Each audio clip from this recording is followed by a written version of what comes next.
for the plea day on his case, which was set for trial tomorrow.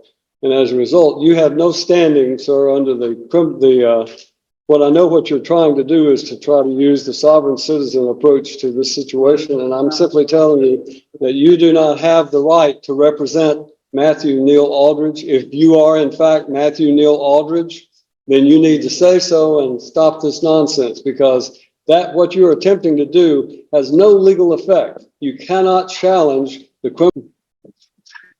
All right, good morning. We're going to go through the docket as quickly as we can so that we can start on the jail docket. 2021 CR 19158, State versus Matthew Aldridge. Are you Matthew Aldridge? Are you Matthew Aldridge? I'm the attorney of fact for Matthew Aldridge.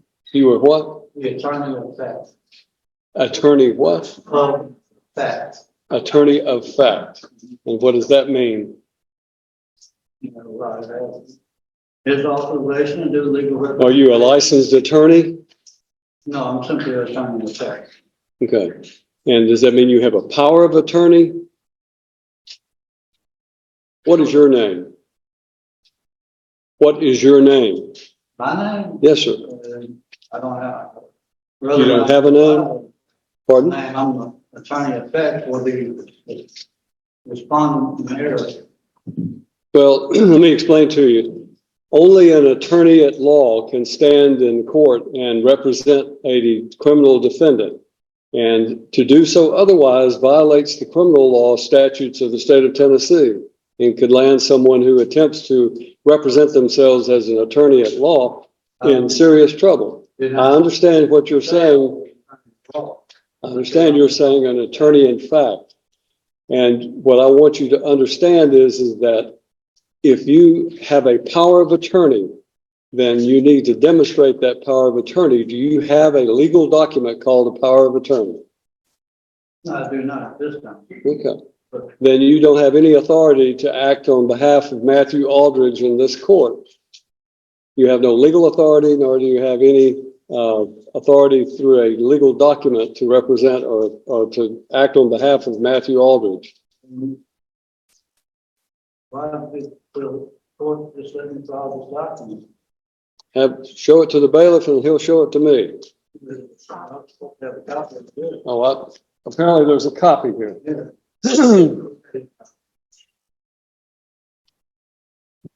All right, this is in the state of Tennessee of Cheatham County and Chancery Court, which is filed in the wrong county because in the wrong court, because this is circuit court. You just be quiet. You go to the courthouse, it comes up.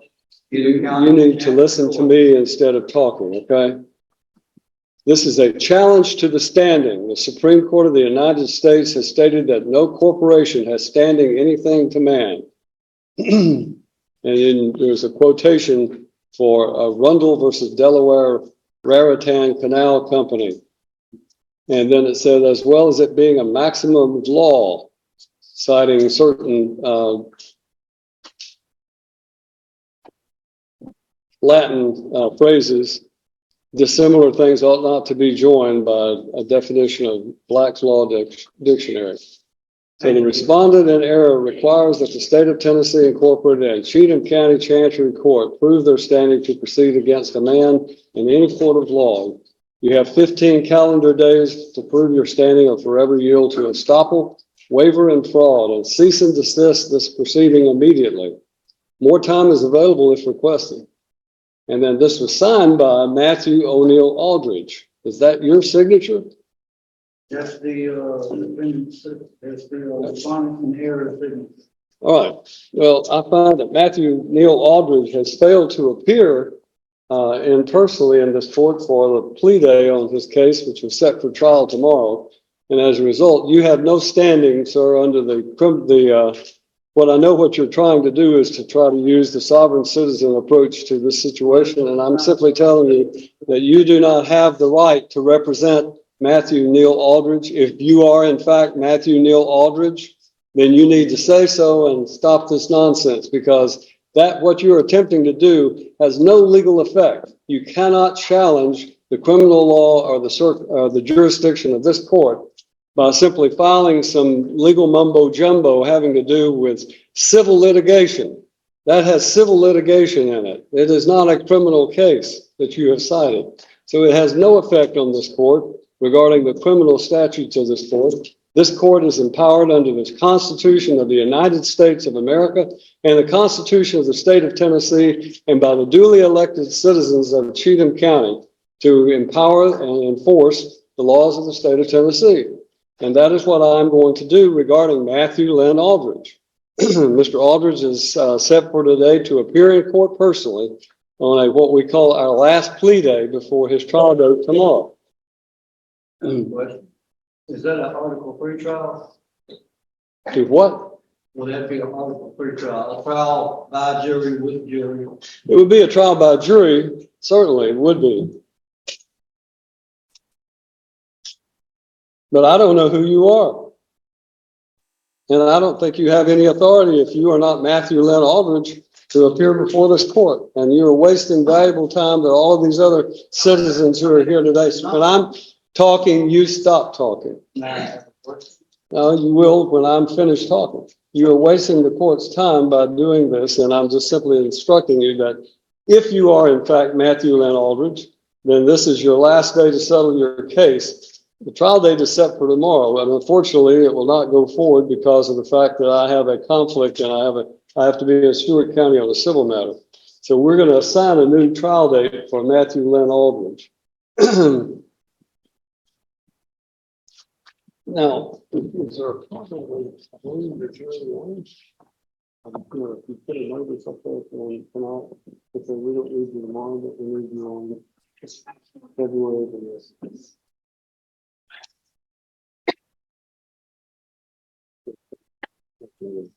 February 7th would be a day I could give it. Is that possible?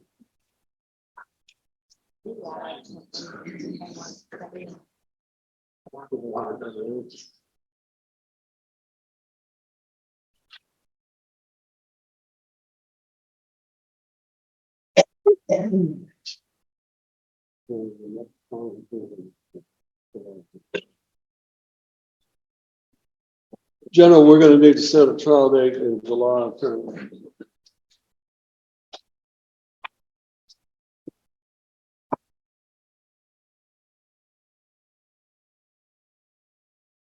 July 15th.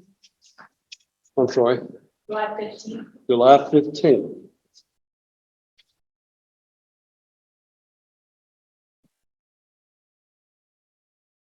All right. To Matthew Aldridge and the individual standing before me whose name must not be uttered, then we will set a July 15th trial date for Mr. Aldridge. Whatever this document is that you have filed is in fact invalid because it does not cite any valid criminal statute, and therefore I'm denying whatever that might be in the way of a motion. The trial date will be July 15th. The last day for Mr. Aldridge to enter a plea or go to trial will be July the 8th. July the 8th. Now, we're going to give you a card. If you are in fact Matthew Aldridge and you're just playing games with the court regarding this nonsense that you filed, then you may get this card and you may go on about your business. If you are not Matthew Aldridge, then I would suggest to you, you relay to Mr. Aldridge that he must appear on July the 8th or a bond revocation will take place and his case will be will take place with him in jail, incarcerated on the 15th. That's the judgment of the court. You need to take your piece of paper and go on about your business. This courtroom exchange is a clear reminder that legal arguments only carry weight when they are grounded in actual law. Throughout the hearing, the defendant relied on sovereign citizen-style claims and paperwork that the judge explained had no legal effect in a criminal case. Rather than debating theories or slogans, the court focused on established legal procedure and made it clear that criminal proceedings cannot be avoided through self-created interpretations of the law. Whether someone chooses to represent themselves or hire an attorney, the same rules apply to everyone who enters a courtroom. In the end, the judge rejected the filings, set a new trial date, and warned of the consequences of failing to appear. Cases like this show that understanding the legal system is far more effective than relying on arguments that courts have repeatedly declined to accept. If you found this courtroom breakdown interesting, don't forget to like the video, subscribe to the channel, and share your thoughts in the comments below.